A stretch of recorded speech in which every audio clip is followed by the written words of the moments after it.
कि तुम बिल्कुल प्रत्यक्ष मौजूद हो। वो अपने होने में कोई संदेह है क्या? बोलो। नहीं। अब सवाल ये होता है, जब भीतर देखते हो अपने आप को, तो क्या दिखता है? बोलो जल्दी।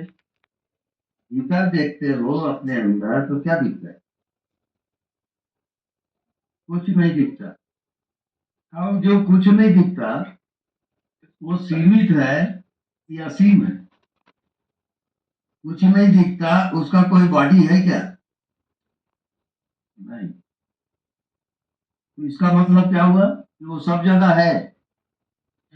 कुछ नहीं दिखता, वो सब जगह है। वही उसी को हम, जो कुछ दिखाई नहीं देता, वही आत्मा है। वही सबके भीतर कह रहा है कि मैं हूं, मैं हूं। वही कह रहा है। तो सबके भीतर एक ही स्वर है कि मैं हूं। तो मैं हूं क्या है? अब मेरा होना व्यापक है कि सीमित है? क्योंकि कुछ नहीं दिखता, वो व्यापक है कि सीमित है? व्यापक है। तो ऐसा मैं कहाँ देखता हूं कि मैं व्यापक हूं?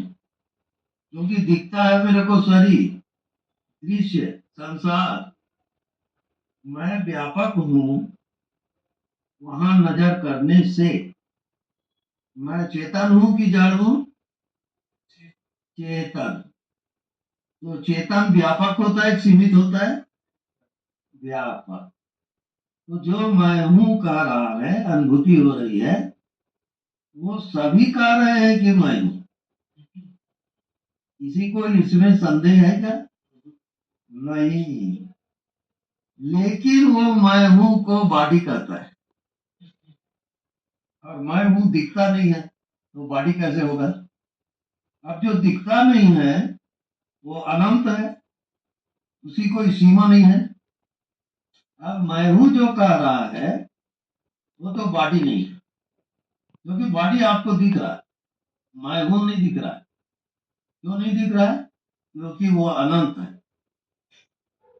वो सीमित रहे तब ना दिखे, उसकी कोई सीमा नहीं है।